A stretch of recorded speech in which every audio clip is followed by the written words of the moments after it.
보호받고 살아가다라는 제목으로 하나님 말씀 증거하도록 하겠습니다. 계속 17장을 살펴보고 있습니다. 예수님의 대제사장적 기도가 17장 전체를 아우르고 있는데요. 오늘 우리가 9절부터 읽었죠. 자, 9절에 예수님의 기도가 이어집니다. 내가 그들을 위하여 비옵나니. 여기서 비옵나니라는 단어는 단순한 일반 기도 수준에 사용되는 단어가 아닙니다.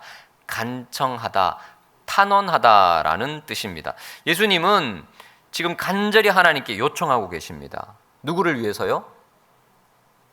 세상에 속한 사람이 아니라 세상 가운데 남겨진 하나님께 속한 바로 예수님의 제자들을 위해서 특별하게 간청하고 계십니다. 그런데 이 기도는 당시에 예수님의 제자들을 위한 기도만이 아니라 저와 여러분을 위한 기도이기도 합니다. 자, 20절을 보시겠습니다. 이 기도가 계속해서 이어지죠. 자, 20절을 보시면 예수님께서 이렇게 말씀하십니다. 내가 이렇게 비옵는 것은, 기도하는 것은 이 사람들, 제자들만 위함이 아니요 또 그들의 말로 말미암아 나를 믿는 사람들도 위함이니.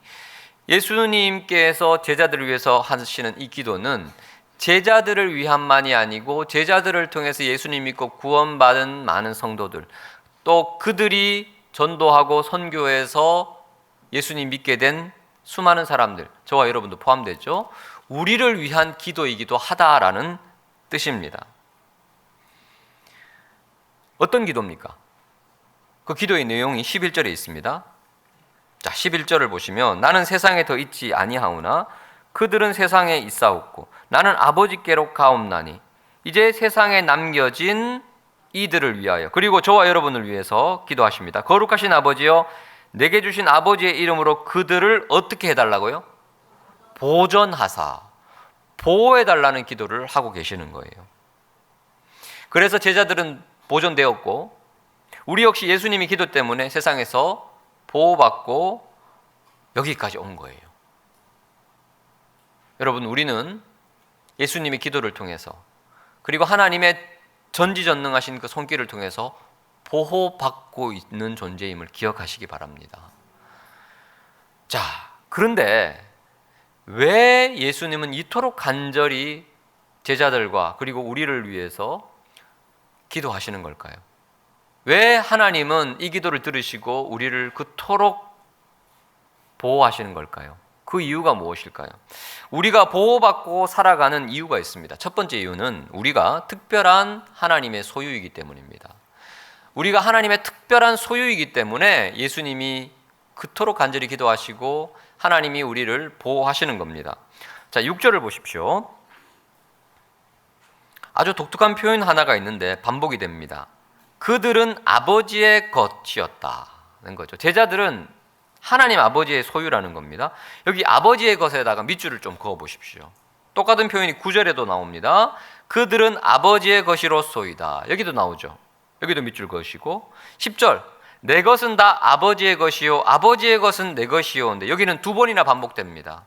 이 짧은 예수님의 기도 가운데 아버지의 것이라는 표현이 4번 계속 반복되죠. 왜 그렇습니까? 예수님이 이렇게 강조하고 싶은 거예요.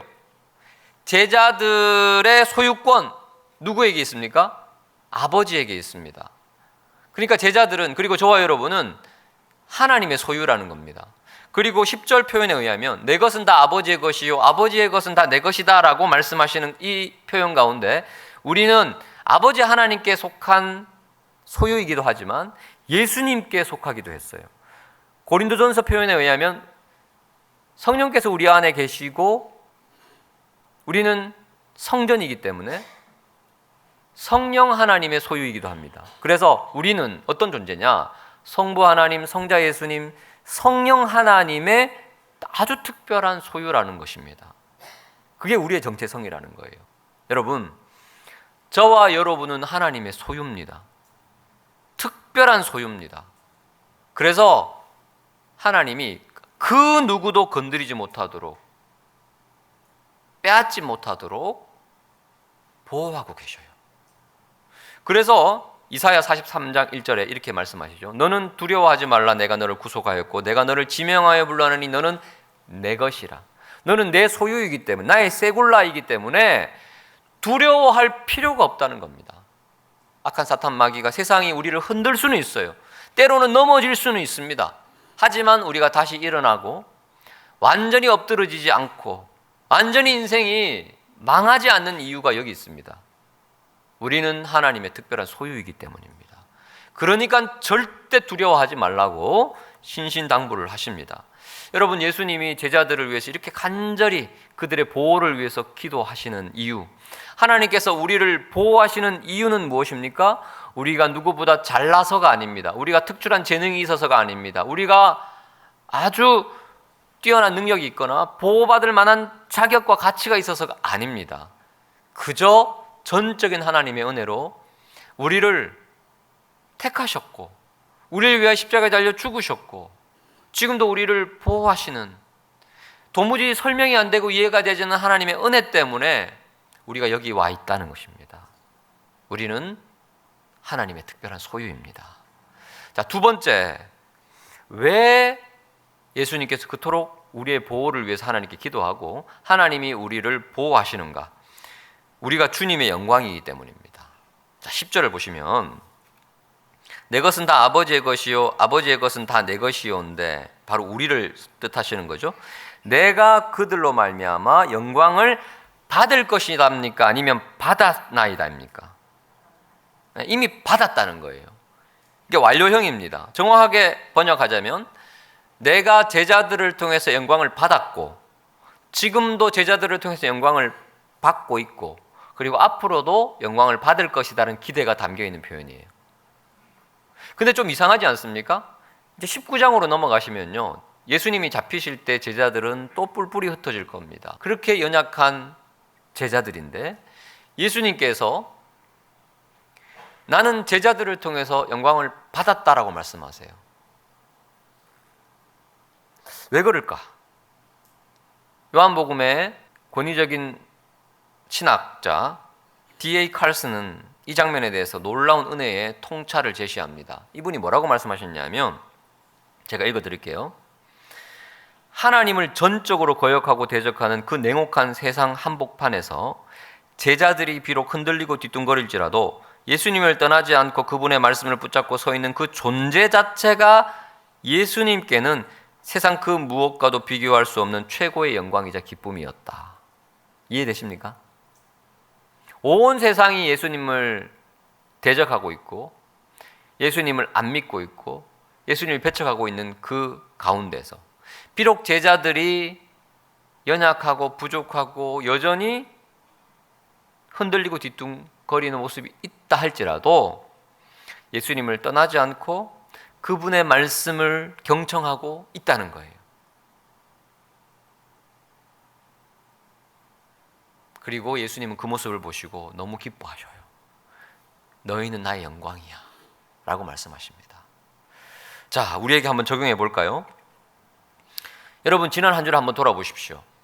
제자들처럼 뒤뚱거리고 흔들리던 모습이 여러분에게 지난 한 주 동안 있었습니까? 없었습니까?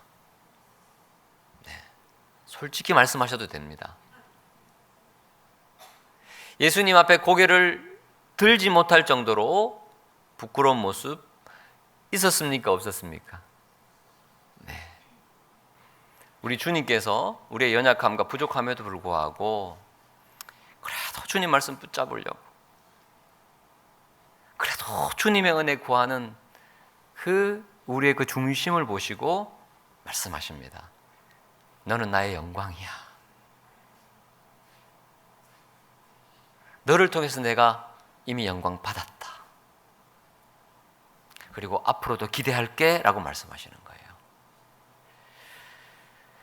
르브르 박물관에 유명한 명화나 조각품들이 있습니다. 값으로 도저히 매길 수 없는 엄청난 보물들이죠. 근데 가만히 생각해 보십시오. 사실 이 값비싼 그리고 화려한 멋진 작품들을 가장 안전하게 보호하는 방법은 무엇입니까? 지하 창고에다가 넣어두고 자물쇠로 딱 잠그고 아무도 접근하지 못하게 하는 거예요. 그러면 안전합니다. 도난 걱정 없어요. 훼손될 걱정이 없습니다. 그럼에도 불구하고 전시합니다. 위험을 감내합니다. 왜 그럴까요? 이 작품은 루브르 박물관의 자랑이에요. 저와 여러분은 주님의 자랑이에요. 예수님이 떠나가실 때 같이 가자 하고 제자들 데리고 안 갔어요. 세상에 남겨두십니다. 그리고 기도하셔요. 그들이 보호받기를. 왜 그렇습니까? 그들이 예수님의 자랑이거든요. 예수님은 그들을 세상에 보여주고 싶은 거예요. 그들을 통해서 하나님이 어떤 분이신지 알게 하기를 원하셔요.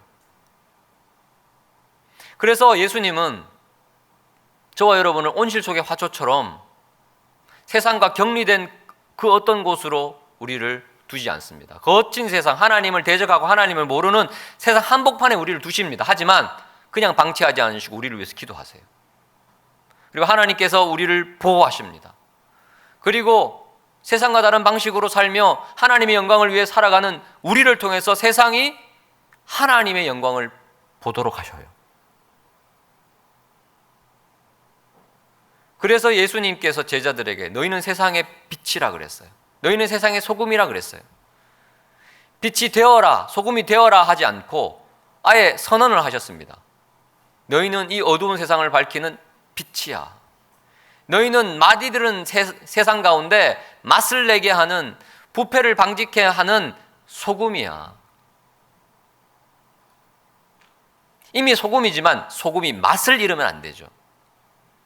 빛이 등경 위에 있어야 되죠. 그래서 밝게 비춰야 되는 거죠. 그래서 우리는 뭐라고 기도해야 됩니까? 하나님, 내가 있어야 할 곳이 어디입니까?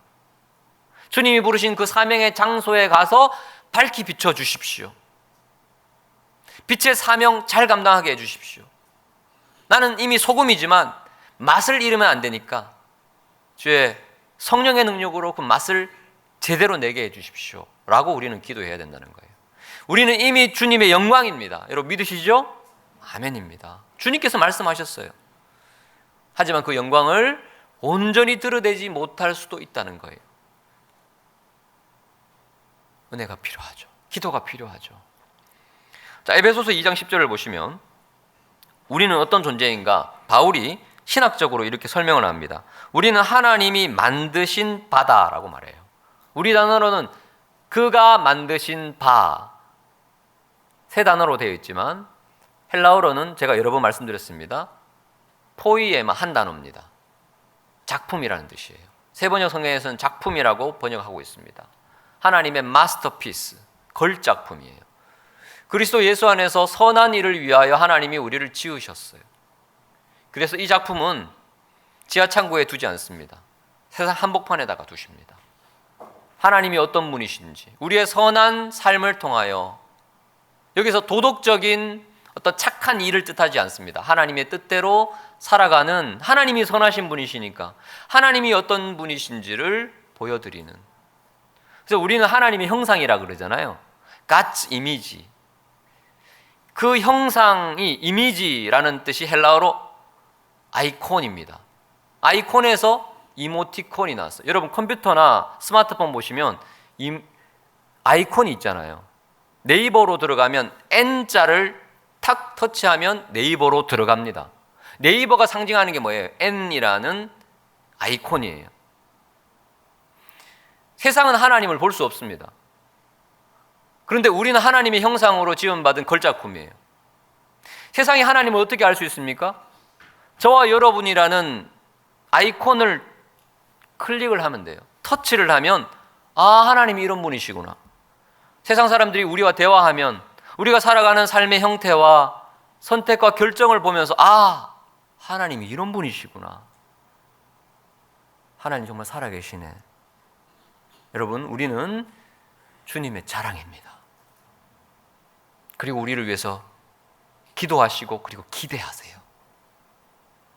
하나님의 형상답게 주님의 자랑이 되는 그런 우리 창일의 모든 권속들 되시기를 축복합니다. 자, 마지막 세 번째, 제자들을 그리고 우리를 예수님이 왜 보호해달라고 기도하시는가? 거룩한 하나이기 때문입니다. 우리는 거룩한 하나이기 때문에 우리를 위해서 기도하시고 하나님은 우리를 보호하시는 겁니다. 11절 보시면 예수님께서 하나님께 기도하실 때 거룩하신 하나님이여 라고 기도하세요. 아주 독특한 표현입니다. 이때까지 요한복음 전체에서 예수님은 하나님을 아버지여 라고는 종종 불렀어요. 그런데 거룩하신 아버지여는 이 구절에만 나옵니다. 이유가 있습니다. 예수님께서 보호하시는 그 공동체가 어떤 공동체인지를 가르쳐 주시기 위함입니다. 자, 11절 다시 보십시오. 거룩하신 아버지여 내게 주신 아버지의 이름으로 그들을 보존하사 우리와 같이 그들도 하나가 되게 하옵소서. 예수님과 하나님이 완벽한 하모니를 이루셨던 것처럼, 하나가 되셨던 것처럼 교회로 모인 우리도 거룩하신 아버지라 부르는 우리 한 사람 한 사람이 하나된 공동체를 이루기를 원하셨어요.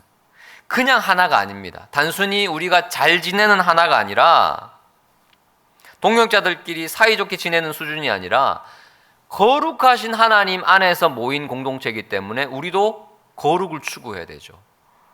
그래서 거룩함, 하나됨이 같이 가는 공동체가 될 때 이 거친 세상에서 보존된다는 거예요.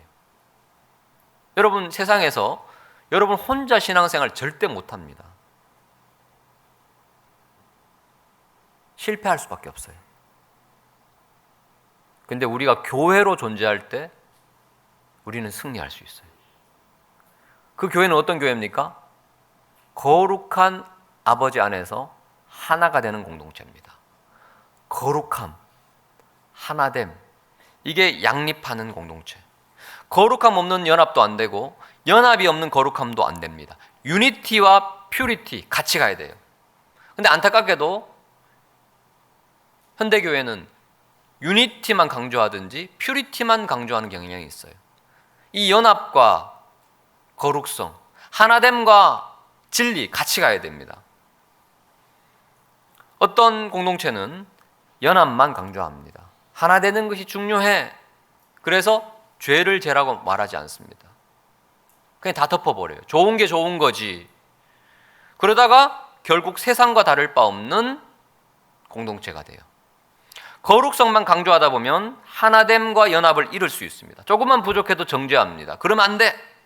실수를 품지 못합니다. 우리는 거룩해야 되니까 라고 아주 높은 기준 가운데서 사람들이 숨이 막히는 경우가 있어요. 은혜가 다 사라져버립니다.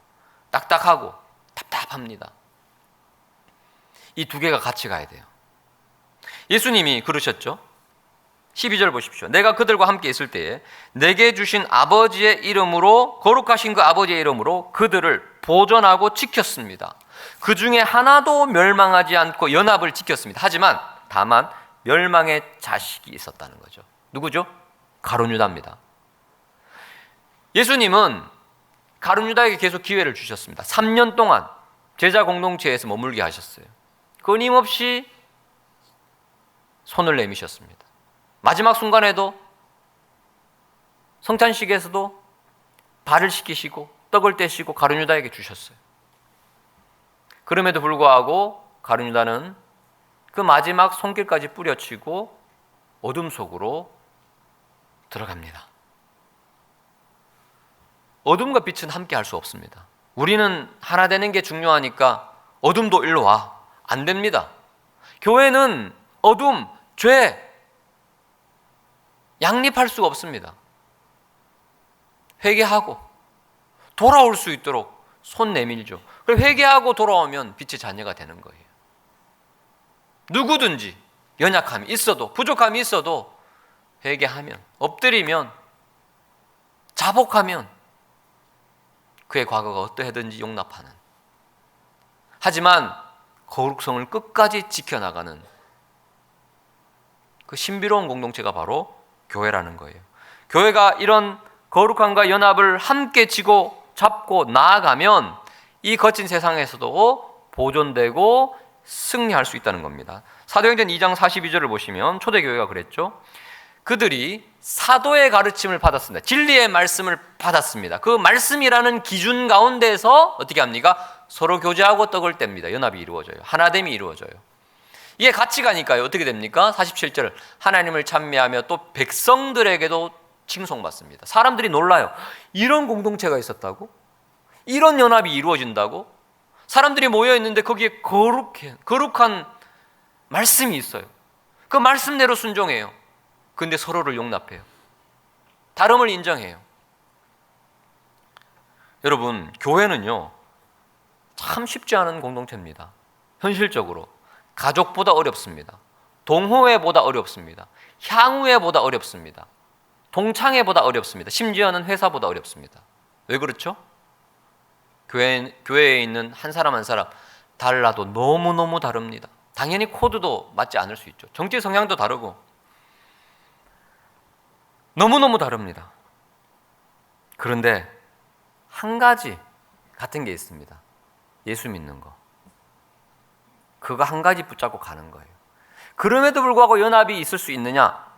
가능해요. 그래서 쉽지는 않지만 가능하니까 예수님이 기도하시는 거잖아요.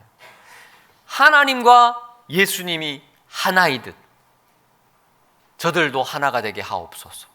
거룩하신 아버지요. 여러분, 이 하나됨, 거룩한 하나님 안에서 하나 되는 공동체가 참 쉽지는 않을 거예요. 그래서 에베소서 4장 3절에 이렇게 말합니다. 평안에 매는 줄로 성령이 하나 되게 하신 것을 어떻게 지키라고요? 힘써 지키라고요. 이 말은 그게 쉬운 일이랍니까? 어려운 일이라는 거예요.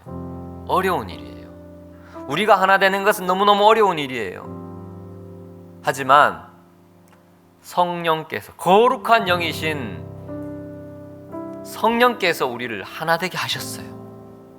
그리고 그것은 우리 편에서는 힘써 지켜야 할 순종의 영역이라는 겁니다. 그래서 예수님도 간절히 기도하고 계시고, 그래서 하나님이 우리를 보호하고 계셔요. 우리 작년 성도들은 1부 때, 2부 때, 3부 때 새롭게 등록하시는 분들은 목양실에서 매주마다 저랑 짧은 시간이지만 인사를 나눕니다. 근데 우리 청년들 4부 예배 때는 시간대 때문에 같이 인사할 여유가 좀 없어요. 그래서 한 달 정도 이렇게 주기적으로 그동안 세가족으로 온 청년들을 만나는 기회를 갖습니다. 2주 전인가 우리 청년들을 만났어요. 그간 온 청년들이 20대 남자 청년들 4명이 목양실에 탁 들어왔어요. 흔치 않는 일이에요. 제가 어떻게 우리 교회 등록했냐고, 어떻게 교회 오게 됐냐고 여쭤봤습니다. 신비한 현상을 본 거예요. 너무 다른데 서로 사랑해요. 용납해줘요. 진리 가운데 순종해요. 겸손해요. 평강이 있어요. 세상에서 경험할 수 없는 경험을 하는 거예요. 내가 용납받고 내가 존재 자체로 사랑받는 것을 이 세상에서 어디에서 경험할 수 있겠습니까? 그러니까 오는 거예요. 그리고 그 가운데 믿음이 생기기 시작하는 거예요. 여러분, 이 거친 세상에서 살아남는 공동체는요, 그들보다 더 강하고 그들보다 더 거칠어야 된다는 게 아니에요. 진리를 붙잡고 거룩성을 유지하고 사랑 안에서 하나가 될 때 세상은 우리를 칭송하게 될 겁니다. 세상은 우리에게 반하게 될 거예요. 그 매력적인 공동체, 주님이 원하셨던, 그토록 기도하셨던 그 거룩한 하나 되는 공동체를 주님 오시는 그날까지 이루어 가시는 저와 여러분 되시길 축복합니다.